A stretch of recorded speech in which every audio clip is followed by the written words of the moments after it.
Hedis inkarchilarining aqliy reranchiligi 10 qism. Mirkamil Kagarli sentyabr 12 2025 yazmisi. Hedis inkarchilarining aqliy reranchiligi 10 qism. Qur'on musulmonligi niqobidagi protestantlik furusi. Xitoy istixborotining Uyg'urlarni meniy jihatdan yimirish suikast yaptori. Mirkamil Kashkeriyon bilimga sozultxan, haqiqat bilan batil o'ttirisidagi bu keskin fikr jangahimizda biz tarixning siq ehlatxonasidan qayta tirilib, zamoniga ziyalik toniha orini xalqhan bu hedis inkarchisi zindiqlarning barliq peghez korxonlarini bir-birlab kiydirib tashladik. Ularning Qur'on dini degan saxtbezliklarining astida amaliyotda Qur'onning rexismisini, Payg'ambarning muqaddas maqomini, Hammetning 1400 yillik ilmiy mirosini qandoq hayron qilayotganligini, xuddi doktorning rak hujayrasini operatsiya qilganidek chip tashladik. Bugungi bu xil qilg'uch xarakterlik 10 bilimda biz meselening izaki ilohiyat qatlimidan xalqib, uning eng cho'nqur, eng qarang'u, eng siq yiltiziga, yana bu fitnaning siyosiy injenerlik mahitini operatsiya qilamiz. Bugun biz ularning haqiqiy maqsadining islomni isaplashtirish yoki xurofotdan tozalash emas, balki islomni xuddi xristianlikning bishiga kelgan tarixiy fajialardek protestantlashtirish, uning jangovar rohini sug'urib tashlab, g'arbning va mustamlikchilarning shundoqla zalim Xitoyning oldida tisib kedigan yumshoqbosh, tishsiz, tirnoqsiz bir sepsetiga aylantirish ekanligini pash qilamiz. Ularning hizidagi paket Qur'on shoiri bilan 16 asrdagi Yevropa protestantlarining paket Injil solashtirib tura, shoiri o'ttirisidagi hayron qolarlik, hatto nomussizlarcha kechirilgan o'xshashlik hergizmu bir tasodifiylik emas. Bu, Londondagi mustamlikchilik tajribaxonalarida loyihalangan, Hindistondagi yaloqchilar orqali sinab qilingan va bugungi kunda islom dunyosiga Qur'onchilik markasi bilan stilayotgan ideali genzgertish operatsiyasidir. Qur'on musulmonligi atalhusidagi logikalik ziddiyat va munofiqlik bu zindiqlarning ahli sunnatga qaratgan eng bema'ni hujumi shuki, ular Qur'onda ahli sunnat degan siyoq Allah bizni paket muslim deb atgan. Sizlar Qur'onda yo'q ismni qo'llanib bidat yaratdinglar, deb jar soladi. Bu, oxirining irik pok degandek, zining qilganini boshqalarga dongeb qo'yishdek ikki izlimchi muttahimlikdir. Biz ulardan so'raymiz, knitib kinglar Qur'onning qaysi sirisida, qaysi aytida Qur'on musulmonligi, Qur'onit islom, Qur'on dini, ehli Qur'on, Qur'oncha yoki Qur'oniyun degan bar birer oyatdan dalil keltiralamsizlar? Yo'q. Chunki Qur'onda bundoq bir ayrimchilik, bundoq bir atalg'u, bundoq bir marka yo'q. Alloh taolo Qur'onda ziga ishonganlarni muslim, teslim bo'lg'uchi, mu'min, ishonchi, met deb ataydi. Qur'on hergizmu zini bir qimning nomi, bir guruhning bayrog'i qilmagan. Bu nimidgan rezil ikkizlimchilik. Sizlar bir tarafdan boshqalarni Qur'onda yo'qsini ishlatdi deb tanqid qilib turib, yana bir tarafdan zanglarning kimligini belgilaydigan ismni Allohning kitobidan emas, balki Londondagi islom dushmani sharqshunos xo'jayinlaringlarning luxtidan va Hindistondagi ishg'oliyatchilarning yaloqchisi azkun hedis inkarchilarining maqolalaridan alisizlar. Sizlarning logikanglar bo'yicha aytganda, sizlar Qur'onchi degan ismni qo'llanish orqali zanglar eng yomon kiradigan bidat ni zanglar sodir qilgan bo'lmamsizlar. Haqiqat shuki, sizlar Qur'onni butkul insoniyatga kelgan hidoyat kitobi bo'lishdan chiqarib, uni bir kichik satkun va azkun kimning nizomnomasi, GH batil bir guruhning xususiy mulkiga aylantirib oldinglar. Mana buning zila sizlarning Qur'onga emas, balki nefsinglarga egishayotganliginglarning yetarlik isbotidir. Xiyonatning gen heritisi, Lutherning klengisi va protestantcha islom, modli bu rezil suikastning yiltizini to'liq tushunish uchun biz qisimizni islom tarixidan Yevropa tarixiga burishimiz, uning asli nusxasi bo'lgan Yevropadagi protestant heriktining jestini irib, uning ichki a'zolarini tekshirishimiz kerak. 16 asrda Martin Luther boshchiligidagi bu harakat katolik chirkarining mustabidlikka qarshi asosli prinsipni o'ttirishga qo'ygan edi. Kne emise binki bizning Qur'onchi zindiqlar Martin Lutherning shu prinsiplarini qandoq kichirib, qandoq maymunlarcha taklid qilib, islomni qandoq zeherlamoqchi bo'layotganligiga qarab chiqayli bir paket kitob solashtirib tura. Protestantlar nima degan? Dinning birdan-bir manbasi Injil. Chirkavning, papaning, kengashlarning 1500 yillik an'anasi, izohatlari bidatdir, hammasini tashlaymiz. Bizning zindiqlar nima deydi? Dinning birdan-bir manbasi Qur'on. 1400 yillik sunnat, ijma, mazhab an'anasi va alimlarning ijtihodlari oydurmidur, hammasini tashlaymiz. Bu kichirmikashlikka, bu o'xshashlikka qarang. Shaytonning ssenariyi sizgermigan bilan artistlarning simasi almashgan. 2. Paket iman, sola fide. Protestantlar, nijotlik amal, ibodat bilan emas, paket kelbdiki iman bilan bo'ladi. Diniy murosimlar shart emas, deydi, bizning zindiqlar, dinning zehloq. Namazning rekti, hedzning shekli, hijobning perzligi, haram halol cheklamalari muhim emas. Kelbing pak bo'lsa Allohga ishonsanglar bo'ldi deydi. Bu orqali ular dinni shekilsiz, emelsiz, peket quruq sepsiti va vijdon tasallisiga aylantirmoqchi bo'ladi. 3. Ruhoniylarga qarshi turish, individualism. Protestantlar, Tengri bilan bende arasida popga ehtiyoj yo'q, har kim o'zining popi. Har kim Injilni chinelaydi deydi. Bizning zindiqlar, alimlarga, mujtahidlarga, mazhab imomlariga hojat yo'q. Ular dinni murakkablashtirayotgan. Her bir odam Qur'onni lipsi chinelaydi, men zimning imomi. Men zimning muftisi. Deydi, bu asosiy prinsipki xuddi bir klipdan chiqqandekla o'xshashlikni kirgan her qandak aql egisi hadis inkarchilarini Martin Lutherning muridlari demdu yoki qo'ynga egishchi demdu. Men buni jamoatning aql parastiga qo'ydim. Bu shoirlarning Yevropadagi natijasi nima bo'ldi? Din ijtimoiy jamiyatning ishi bo'lishdan chiqib, shaxsiy vijdon ishiga, chirkar va ichigila mahkum qilingan bir xil meniy mashg'ulotga aylandi. Jamiyat sekulyarlashdi, dinsizlashdi. Injil her kimni xaliqancha tushuntiradigan o'yinchoqqa aylandi. Chirkarning kichi yo'qoldi, dilet dinni tiz chiqtirdi. Emdikni yitib kinglarchu, ey zamoniga zindiqlar.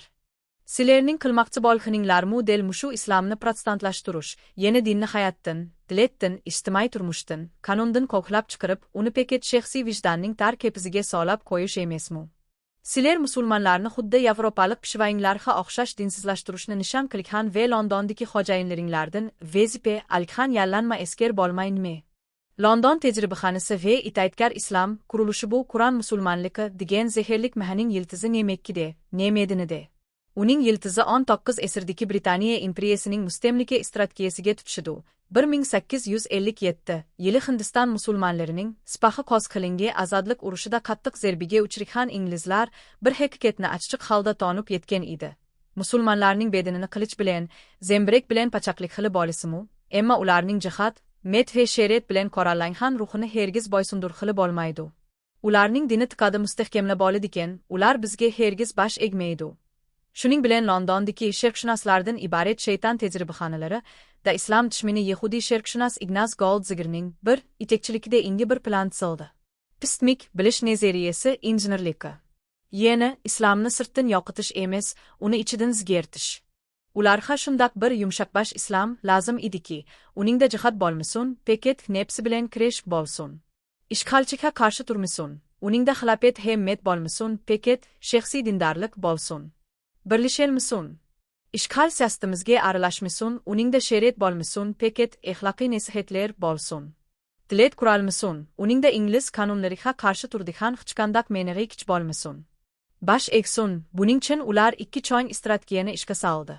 Birinchisi limalarni yo'qotish, siyosiy qirg'inchilik bo'lib, madrasalarni taqidi, vebpilarni musodara qildi, haqiqiy alimlarni darxa asdi.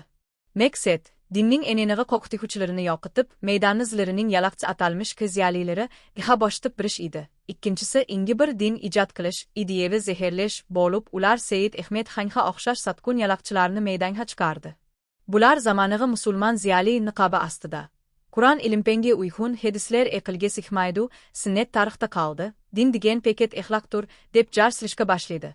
İngilizlar qurib bergan oligarx uni hirsitdi, eni shu itoatkor, siyosatsiz, sunnatsiz, gherperis musulmon serxillari nechtirdigan fabrikaga aylandi.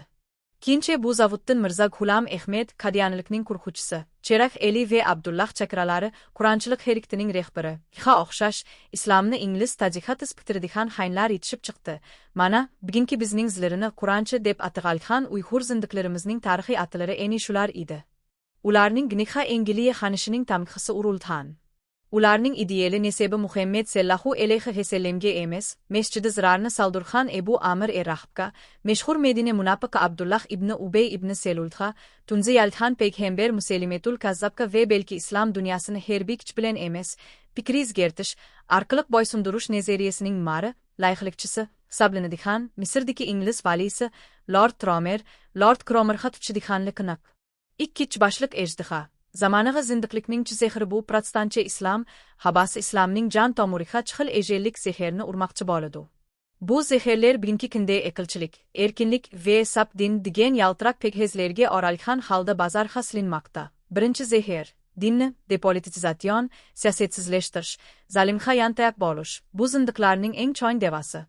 Kur'an siyaset kitabi emas, axloq kitabi degan sepsetsi bo'lib, bu del mustamlikchi tiletlarining va bugungi sekulyar, laik hakimiyatlarining, jumladan Xitoyning eng yaxshi kirdihansidir. Chunki agar siz sunnatni inkor qilsangiz, islomning tilet qurish, jamiyatni boshqarish, jinoiy ishlar qonuni, hudud qisos, iqtisodiy tizim va xalqaro munosabatga oid barliq amaliy sistemlarini, shariatni yo'q qilgan bo'lasiz. Natijada nima qoladi?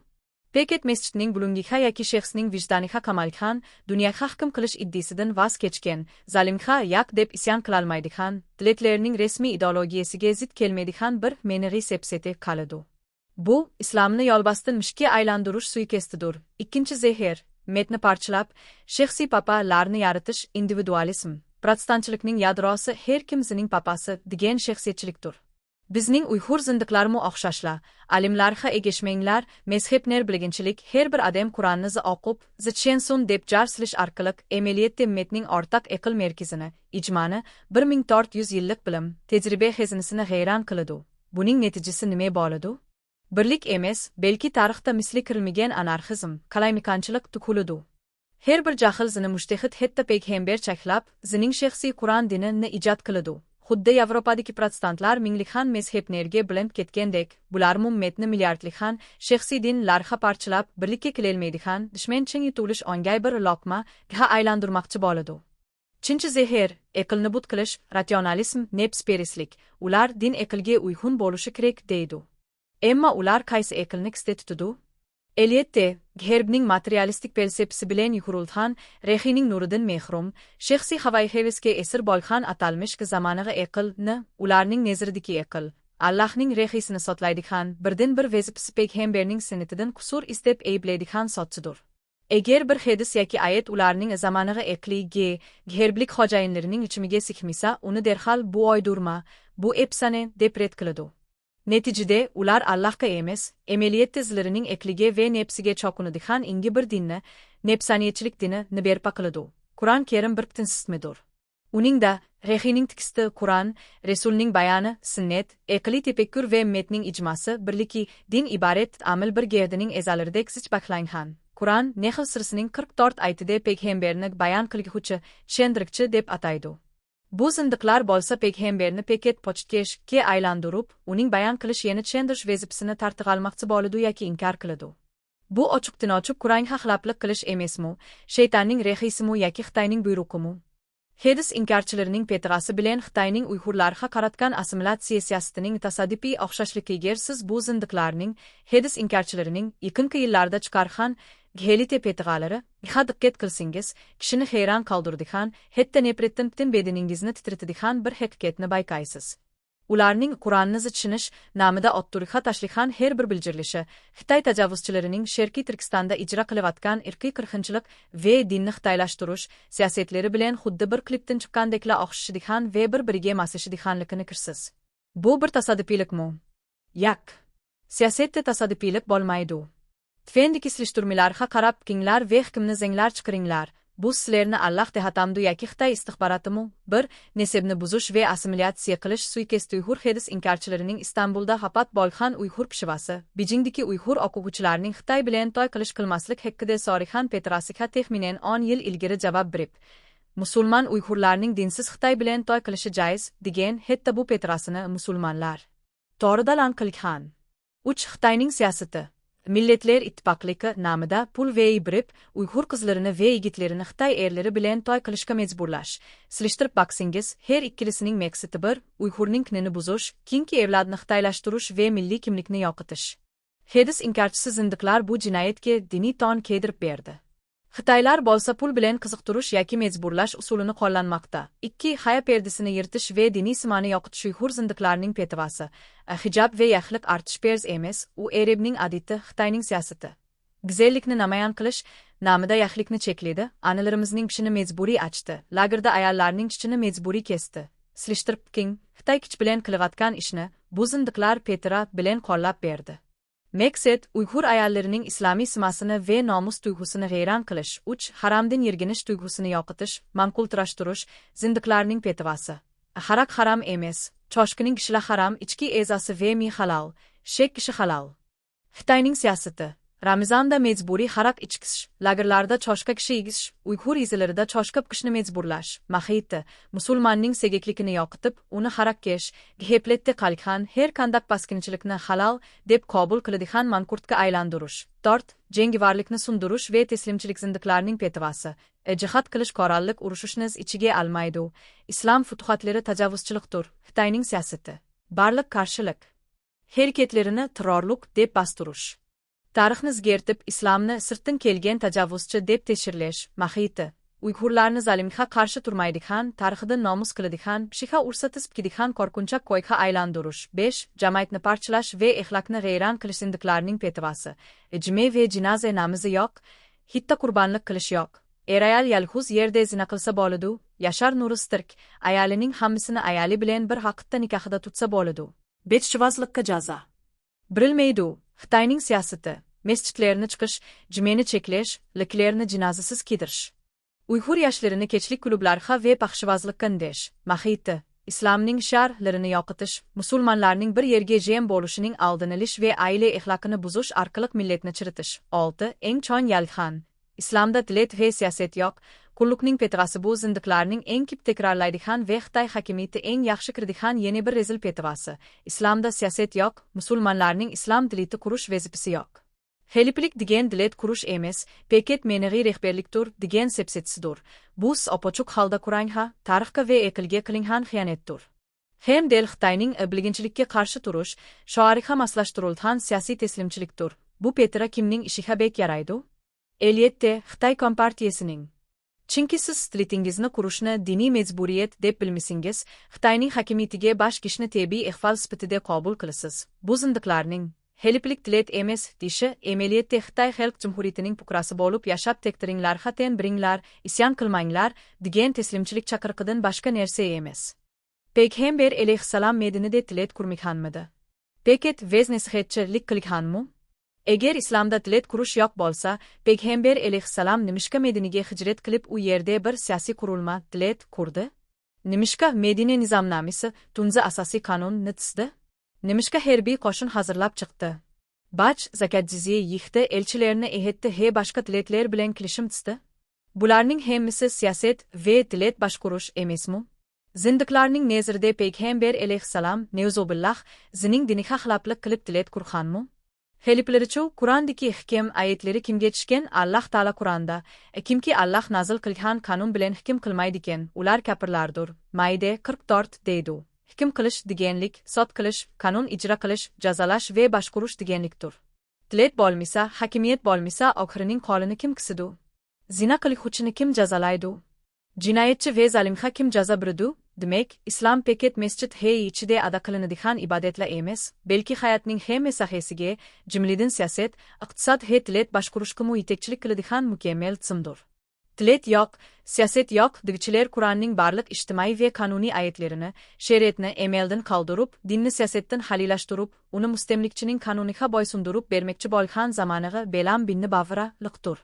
Oq tort 7. Azodlik nishonidan diqqatni burash. Kivatganda perdining rangini talashish, oyini bu zindiqlarning yana bir yoshurun vazifasi, millatning diqqatini eng muhim bo'lgan azodlik kirishi, din burab, behuda talash-tartishlarga boshlab kirish va energiyani isrof qilishdir. 1857 yili Hindiston musulmonlari ingliz mustamlikchilariga qarshi big azodlik jangi, sipahlar qo'zg'ilingi qo'zg'iganda, inglizlar mujohidlarning spini zembrik bilan emas, balki zilirib qig'algan ingichi Pikirlik Hedis inkarchisi mollilarni maydonga chiqarish orqali buzgan. Bu xaynlar, Angliyaga qarshi jihad qilish haram, itoat qilish vojib, oldi bilan aqidimizni titishimiz kerak deb petra chiqarib, urush qilayotgan mujohidlarni ara talash-tartishga silib qo'ygan. Bugun bu tarix aynan takrorlanadi.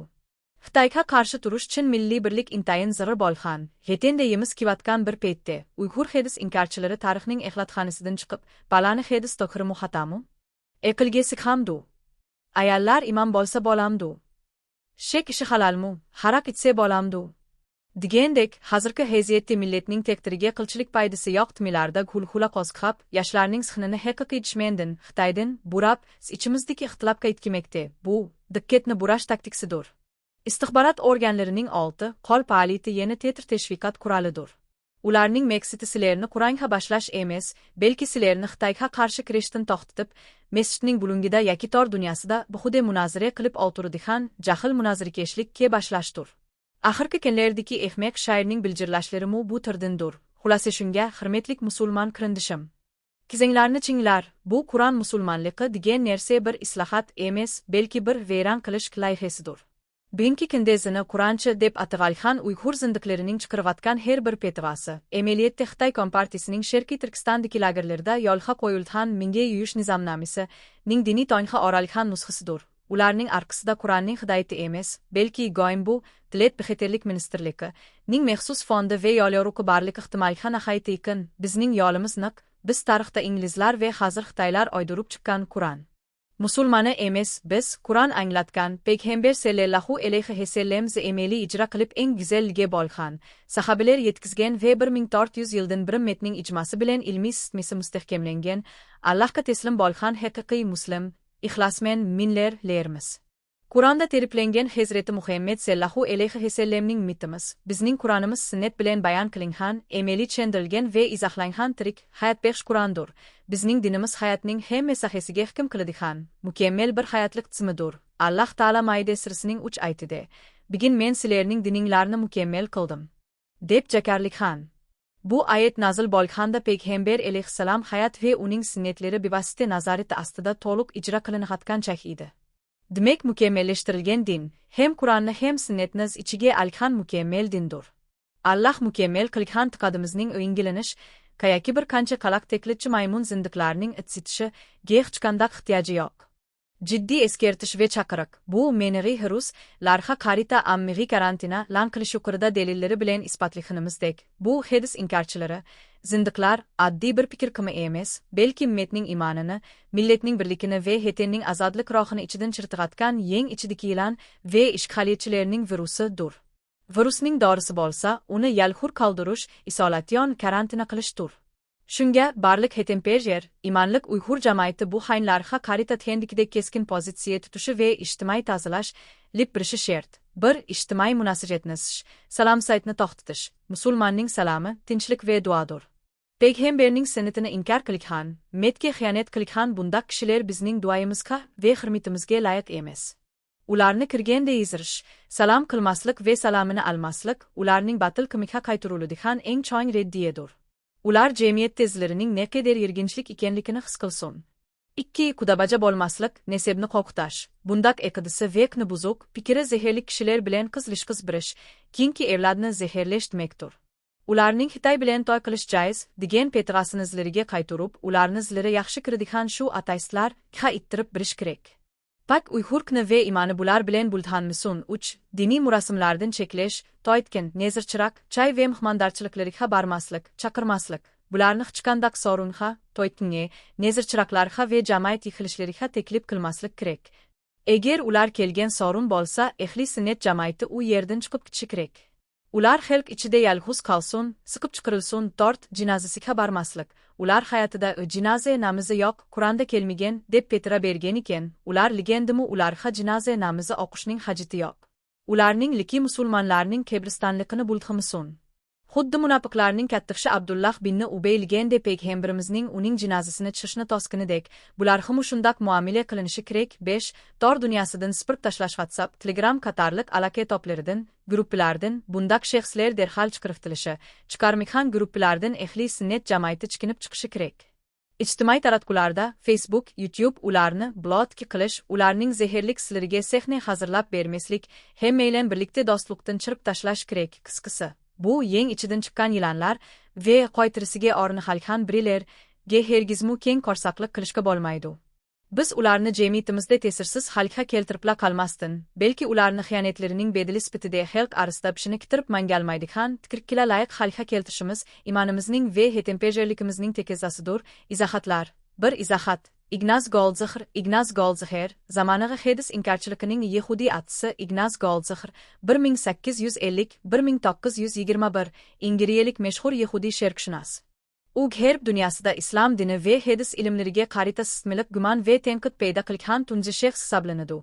O'zining muhim tadqiqotlari Muhammedanischa studiyan nomli kitobida Hadisler Peygamberning sizi emas, belki kinki esirlerdeki musulmonlarning siyosiy ve mezhebiy talashtarchlari jarayonida oydirib chiqarilgan degan zeherlik qarashni otturikha qo'ygan. 19 esirdan boshlab islom dunyosining har qaysi joylarida, Misr, Hindiston, Turkiya ve bugungi kunda biz Uyg'urlar arasida otturikha chiqqan barliq Qur'onchi ve hadis inkarchilari ning asosliq manbasi del mushu Yahudiy sharqshunosning qarashlaridir. Ular gerçeğe Kur'an'ı qoqtaymiz, deb dera qilsimu, amaliyotda aksidan chiqayotgan sizlar Allohning emas, belki Goldhayzerning sizlaridir. Shunga u, dunyo miqyosidagi ingicha hadis inkarchiligining atisi deb qariladi, hadis inkarchiligimu Goldzixrning uydurgan dini deb atiladi. 2 izohat, Lord Cromer, Lord Tromer kim, esli ismi Glen Baring 1841-1917 bo'lib, u 24 yil 1883-1907 Misrni Timur Musht bilan boshqurgan Angliyaning bosh mustamlika halisidir. U islom dunyosini harbiy kuch bilan emas, belki fikriy o'zgartish orqali bo'ysundirish nazariyasining ma'ri loyihalikchisi hisoblanadi. Uning bu maqolada tilga olinishidagi sabab, uning mashhur isloh qilingan islom, endi islom emas, islom reformed is islom no longer degan sizda yoshiringan. Uning maqsadi musulmonlarni xristian qilish emas, belki islomning ichidagi jihad, shariat va xilofat ruhini sukurug'tib, uni harbga qarshi turolmaydigan, paket shaxsiy vijdonga qamalgan, yumshoqbosh bir falsafaga aylantirish edi. Bugungi hadis inkarchilarining aqlchilik ve zamonig'iliq dehalari amaliyotda Cromerning 100 yil burun sizib bergan mushu siyosiy siziqining kichirilmasidir. 3 izohat, Uyg'urlar Xitoylar bilan to'y qilsa bo'ladi, petga Dr. Abdulaziz Bayandirning kelimi bilan Sulaymaniya haq ve arabcha tortida hozirmu mavjud. Tfendiki ulanishga qarang. Hablullah, dom 88 ia 5 88 ia 88 ia 9 84 88 ia 7 tort. Izohat, Belam bin Bavra, Balam bin Baura, islom tarixida dinni dunyoga xastish. Ning ilmini zalimning xizmetiga birishning ve saray limalari ning qarangu simholidir. U Musa alayhissalomning dehrida yashagan, eslida Allohning oyatlarini biladigan, duosi ijobat bo'ladigan, nahayati yuqori darajalik bir alim edi. Emma u dunyoda mansab ve boylikka qiziqib, zamonasining zalim hukmdoriga yantayoq bo'lgan ve hatto Musa alayhissalomga, yana haq payg'ambarga qarshi beddua qilishga uringan. Akihette Allah Taala uning ilmini ve mertirsini tartiblib, uni mengilik harlikka mahkum qilgan. Allah Taala Araf surasining 175 ve 176 oyatlarida uning misolini xuddi qo'qlisimu, turg'izib qo'ysimu tilini sangilitib turadigan it qo'xshatgan. Bugungi kunda bilib turib zalim Xitoyning siyosatini aqlab petira birdigan zindiqlar ve saray mollilari del mushu belamning meneri harislaridir, ilgiriki bilimlarini tiyandiki mirkamil kagarli. Ulanishlardan o'qiyalaysizlar.